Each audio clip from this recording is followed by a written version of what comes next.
Good morning. In the last class, we have discussed some of the important reactions that are exhibited by alcohols. If you remember, we have discussed some of the uh, reactions of alcohols with sodium, which shows the acidic behavior of alcohols. And since it is an oxidizable group, alcohols can be easily oxidized to corresponding aldehydes or carboxylic acids using suitable reagents like pyridinium chlorochromate, abbreviated as PCC, or some of the strongest oxidizing agents that you are quite familiar with, like potassium permanganate or potassium dichromate. Sorry. The third reaction we have discussed the esterification reaction of alcohol, where an alcohol reacts with a carboxylic acid to form an ester linkage by the use of suitable dehydrating agents like sulfuric acid or other dehydrating agents, where a molecule of water is eliminated to form an ester linkage. These are some of the reactions that we have discussed in the last chapter. Now we are moving on to another reaction which is quite important and that you are quite familiar with, which is called as the haloform reactions. It is simply a halogenation reaction where the alcoholic part OH, here CO bond is break. The cleavage of CO bond occurs. In the other reactions we have till here we have discussed the reactions where OH bonds are cleaved. OH bond of the alcohols are cleaved, and then you form esters or sodium salts, or you can also form some of the oxidation reactions. As there are some exceptions for oxidation reactions, but for hydrogen halogenation reaction, hydrogen halide reactions, what happens is the COH bond breaks. So here the cleavage is between carbon and oxygen. If you look at these reactions, where an alcohol is reacted with an hydrogen halide, the OH group, the entire OH group of the alcohol is replaced by the halogen atom to form an alkyl halide. For example, if you look at this reaction, it is ethanol, where it reacts with hydrogen bromide in presence of an acid. The OH bond, the OH group is entirely replaced by the halogen atom to form uh, alkyl bromide, or here in this case bromoethane. So this type of reaction where the entire OH group is being substituted by a halogen atom is called as halogenation reaction, more familiarly or more popularly known as haloform reactions. And among the haloforms, hydrogen iodide has the highest reactivity towards this reaction. So in some cases, these haloform reactions are also called as iodoform reaction if you use a hydrogen iodide in the place of HX. This is because of the highest reactivity of hydrogen iodide towards this reaction, and also for alcohols, tertiary alcohols react more aggressively towards this reaction than secondary or primary alcohols. There are other methods as well for creating or for synthesizing alkyl halides. Some of these are phosphorus trihalides and phosphorus pentahalides. Here you can use PX3 as PCl3, PBr3, or PI3, where the OH group will be replaced by the halogen atom to form RX, that is alkyl halide. But here the reagent that is being sorry, the compound that is being formed as a byproduct is H3PO3. That is the difference here. And the most efficient method is said to be halogenation is said to be done by thionyl chloride, which is SOCl2, since the products are all gases. So if you use this reaction, it is very easy to isolate the product, since SO2 and HCl here are produced in the gaseous state. So it will easily escape out of the reaction mixture, and you will get the alkyl halide as the single product, unlike these reactions where both the products are in the same medium. So there is one example here.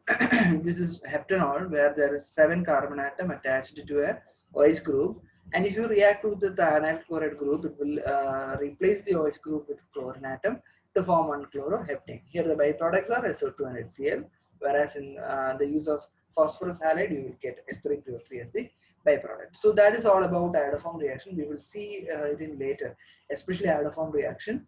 Um, in the later part of this chapter, which is used as a distinguishing test for primary, secondary, and tertiary alcohols. Since I have already given that clue, as the reactivity of tertiary halide, tertiary alkyl groups are higher, tertiary alcohols are higher compared to secondary and primary. So keep that in mind, we will discuss it later. The another type of reaction is dehydration reaction. This is also an example for CO cleavage reaction, but this is a very important reaction as it is governed by a special rule called as Zaitsev rule. So what is Zaitsev rule? First we will see what is the reaction here. If you react an alcohol with a strong acid like concentrated H2SO4 and heat it, you will get an alkene. So what is the mechanism behind this? It's very simple. Here the OH group and the alpha hydrogen atom. This is the alpha hydrogen, which is the uh, carbon attached to the carbon that is carrying a functional group. So this carbon is carrying the functional group. So the position adjacent to it is called alpha. So here the alpha hydrogen atom along with OH is eliminated. Okay, so the hydrogen from here and OH from here. So both bonds are moved apart. So it will result in the formation of a new double bond here, a new bond here. So it is called an alkene. So it is a simple dehydration reaction where OH and H, that is H2O, is being removed from the reactant. Hence the name dehydration. So what is the product that is being formed? So look at this reaction. It is 2-butanol, 4 carbon atom, and the second carbon carries from right to left. The second carbon carries the OH group. Hence the name 2-butanol. And if you use dehydrating agents like concentrated H2SO4 and heat it, what will happen? There are two possibilities for this reaction. One is that this OH group, anyway, it is being eliminated. The hydrogen that is being abstracted remains a question. Here you can abstract a hydrogen from this position as well as from this carbon. If you eliminate hydrogen from the CS3 group, it will form the product 1-butene. OH is gone in any case, and the hydrogen is subtracted from here. So it becomes CH2 with the formation of a new multiple bond. Another possibility is that this OH can abstract hydrogen from this alpha carbon. So it forms CH double bond CH here. It is 2-butene. So there are possibilities of two products here. What is the major product formed here? That is the major question. So it is governed by a rule called Zaitsev, which states that a reaction that produces an alkene would favor the formation of an alkene that has the greatest number of substituents attached to C double bond C group. Or in other words, the carbon atom with that is more substituted forms the major product. You can also say it as the product with the lesser number of hydrogen atom becomes the major product. So if you look at here the two carbon atom, there is one carbon has CH1 hydrogen and the other carbon has 2 hydrogen.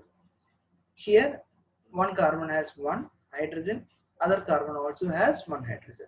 So the product with lesser number of hydrogen atoms, carbon where the carbon carries lesser number of hydrogen atom, becomes the major product.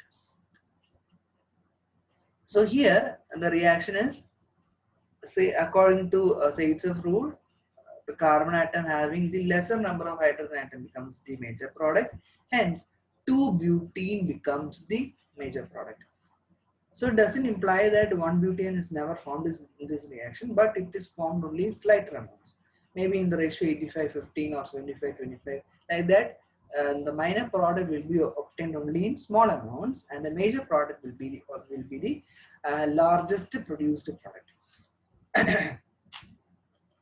And the reactivity of alcohols towards dehydration is in the order tertiary greater than secondary greater than primary. And the reagents that are being used are concentrated sulfuric acid, as you would be knowing that it is a very good dehydrating agent. It is readily capable of abstracting water. So concentrated H2SO4 along with heating can be used. Or the other reagent is phosphoric acid, that is H3PO4, phosphoric acid. Here it is an example is shown of a cyclic system. This is cyclohexanol, where the OH group and a hydrogen from the adjacent carbon. Here it is in any case it would give cyclohexane. So since there are no unsymmetry in this compound, it will give only one product. If you eliminate hydrogen from this position or this position, you will get a cycloalkyl. So the cyclohexanol on using on treatment with S3 85% phosphoric acid at an elevated temperature of 165 to 170 degrees Celsius, it forms a compound called cyclohexane along with the eliminated water. And another reaction is what vapor phase dehydration of alcohols, where the alcohol is in the vapor phase, and you treat it with the aluminum oxide like reagent, alumina, to dehydrate it. And in this case also an alkene is the product here. So in this session we will discuss one more reaction, which is the formation of ether. It is also a named reaction, so it is a very important reaction. It is otherwise called as Williamson ether synthesis.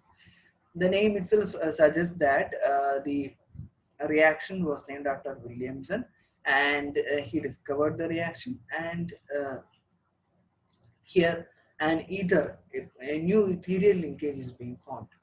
So the name Williamson ether synthesis. So what is the reaction here? Here you can see an alkoxide. What is the use of alkoxide in alcohol? If you observe, you can simply identify that alkoxide is found by the removal of H plus from alcohol. So if you add hydrogen here, it becomes an alcohol, ROH.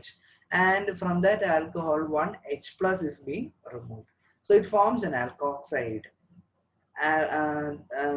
This is alkoxide. And if you react any alkoxide with the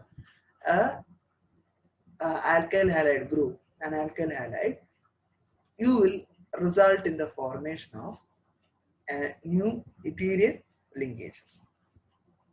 Okay, but here the condition is that only primary alkyl halides should be used. That is very important. Only primary halides will give you this reaction. So the bond is between RO and this R dash. So a ethereal oxygen is being connected. So it is called as ether. It involves the SN2 attack of an alkoxide. SN2 attack you would study it in a reaction mechanism. It is beyond the scope of this chapter, so we will kept for some other time. SN2 means just for the time being you understand it to be mechanism substitution nucleophilic reaction, and it is the name of a particular type of reaction mechanism. And it involves the SN2 attack of an alkoxide ion on an unhindered, that is very important, unhindered primary alkyl halide. So what is the unhindered primary alkyl halide here? It will be primary alkyl halide. Primary alkyl halide experiences a minimal hindrance, so it becomes the unhindered primary alkyl halide, or you can say it as a primary alkyl halide. The alkoxide is made by adding sodium or potassium or NaH to the alcohol. So initially you have to prepare the alkoxide, then only you will get the Williamson reaction. So first what you will do is you will take the alcohol, react it with the sodium or potassium in the form of sodium hydride or potassium hydride, NaH or KH, and you will get the corresponding salt. If you have treated with sodium hydride, you will get RO minus Na plus, or if you have reacted the alcohol with the KH, you will get RO minus K plus. So in that case, you will get the alkoxide, and then you react it with the alkyl halide to get the ether compound. Okay. The alkyl halide or tosylate. Tosyl group is another group that is uh, uh, paramethyl sulfonic acid, where the benzene ring carries a CH3 group, and in the para position it will carry a SO3H group. Uh, Tosyl means that group, it is a leaving group, and it must be primary. The alkyl halide must be primary so that a backside attack is not hindered. In SN2 reaction, the reagent attacks through the backside of the molecule. So if you have a tetrahedron like this, the attack will be from the opposite side. If this is the molecule that is to be leaved, here in this case the X minus has to go. So in the tetrahedron molecule, this will be the alkyl halide, and the reagent, that is the nucleophile, will attack from this side, opposite to that of the leaving group. So the leaving group will move away, and the new bond will be formed in this fashion. And if the alkyl halides is not primary, elimination usually occur. So that is the problem. If you react the alkoxide with a different alkyl halide, which is not a primary alkyl halide, you will get an alkene only. So as the reaction will be elimination, not substitution. So these are the reaction. If you react it with simply react it with sodium, that we have seen in the acidic behavior of alcohol, you will get the sodium salt, sodium alkoxide, and then you react it with an alkyl halide, preferably, or importantly, it is a primary alkyl halide. Then you will get the CH3 group will be bonded to this O minus CH3 plus and I minus. So the plus group will get attached to the negative group. So a new bond like this will be formed, CH3 CH2 CH3, which is an ester. Another reaction is ethanol with sodium and this reaction is represented here. Ethanol is first reacted with sodium, and in the second step it is reacted with the methyl iodide to form the ether molecule. And another type of reaction, the cyclohexanol, is reacted with the sodium and another group like tosyl group. This is not a primary alkyl halide. This is another type of molecule where you can. This is the OTS, the tosyl group. It is a good leaving group. So while the CH3 group attaches here, tosyl group, this O minus alkoxide ion attacks this CH3 CH2, the tosyl group will leave away. It is the best leaving group, one of the best leaving group.